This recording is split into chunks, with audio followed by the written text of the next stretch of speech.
Assalamualaikum warahmatullahi wabarakatuh. Bismillah, alhamdulillah, wassalatu wassalamu ala rasulillah wa ala alihi wa sahbihi wa mawala, la hawla wa la quwwata illa billah. Amma ba'du. Ayuhas sha'imin was sha'imat rahimakumullah. Alhamdulillah, kita berada pada hari ke-13 di bulan Ramadan. Semoga semua amal kita yang telah lalu diterima, semoga dosa-dosa kita diampuni, dan semoga kita masih diberi kekuatan, keimanan, dan petunjuknya untuk dapat menyelesaikan jihad fisabilillah di bulan Ramadan ini sampai akhir nanti. Amin ya rabbal alamin. Sha'imin sha'imat rahimakumullah. Allah berfirman di dalam surat Al-A'raf, A'udzubillahi minasyaitonir rajim.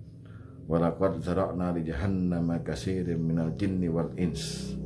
Dan sungguh akan aku lemparkan ke dalam neraka jahanam itu sebagian besar, kebanyakan dari jin dan manusia. Jadi ini peringatan sekaligus ancaman. Allah kelak akan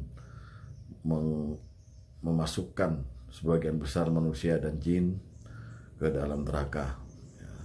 Kenapa itu? Terusan ayatnya berbunyi, lahum qulubul la yafqahuna biha.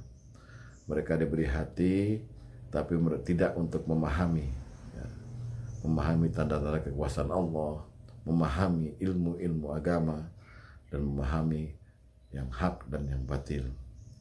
Walahum a'yunun la yubsiruna biha.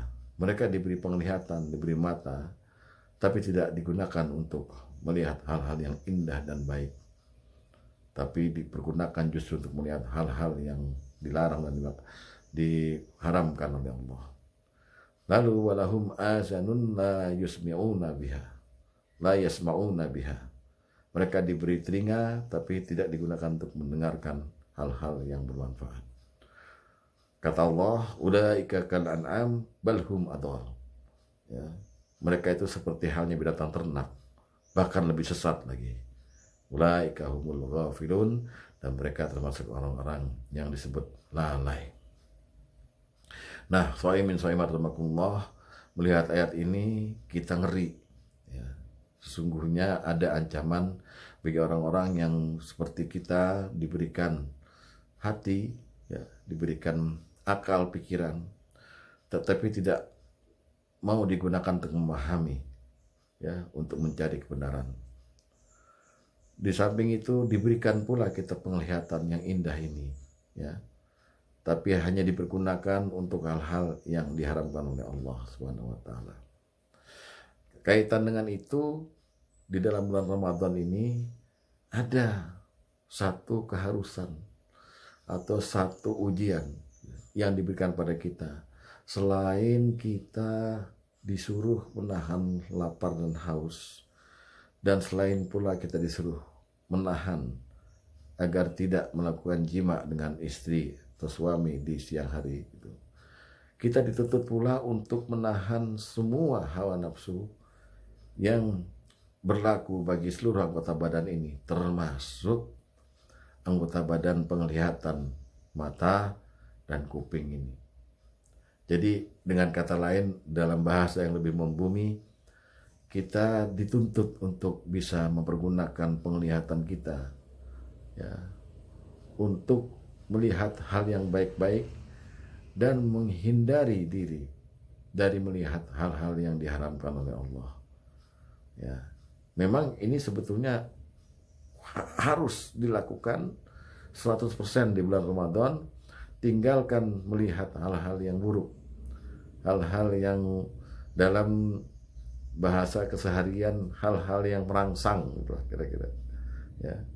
Dan ini sebetulnya bukan hanya di bulan Ramadan.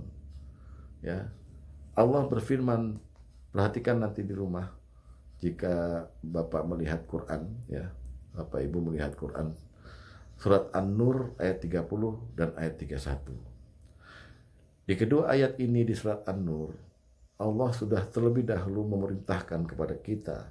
Surat ayat 30-nya untuk kaum mukmin, orang-orang laki-laki yang beriman. agar menahan pandangannya dan menjaga kemaluannya. Jadi pandangan yang diarahkan kepada hal-hal yang buruk itu konotasinya adalah ke arah kejahatan, kemaksiatan, zina. Begitu pula di ayat ke-31-nya di surat An-Nur, Allah juga memperingatkan, katakanlah kepada kaum mukminat agar mereka juga menjaga pandangannya dan menahan kemaluannya. Maka pantas bahwa puasa itu dilakukan agar kita bisa terjaga, agar kita bisa terlindungi dari melihat hal-hal yang diharamkan oleh Allah. Nabi pernah memperingatkan bagi kaum anak-anak muda yang sudah mampu untuk menikah.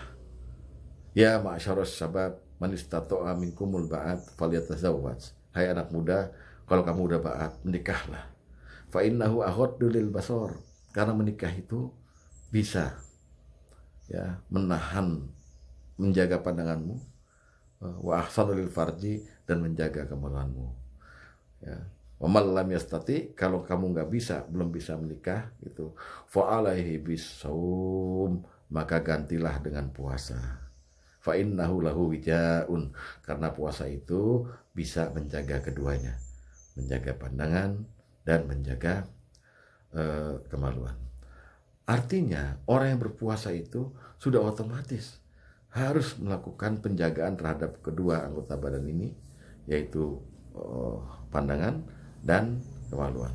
Jika tidak bisa menjaganya, sia-sia puasanya dan termasuk yang akan Allah lemparkan ke neraka jahanam sesuai ayat Al-A'raf tadi, karena mereka tidak layaknya sebagaimana binatang ternak yang lebih sesat lagi, dan mereka termasuk orang-orang yang lalai. Semoga kita terhindar dari neraka jahanam yang diancamkan pada manusia oleh Allah di Al-A'raf tadi. Demikian, wassalamualaikum warahmatullahi wabarakatuh.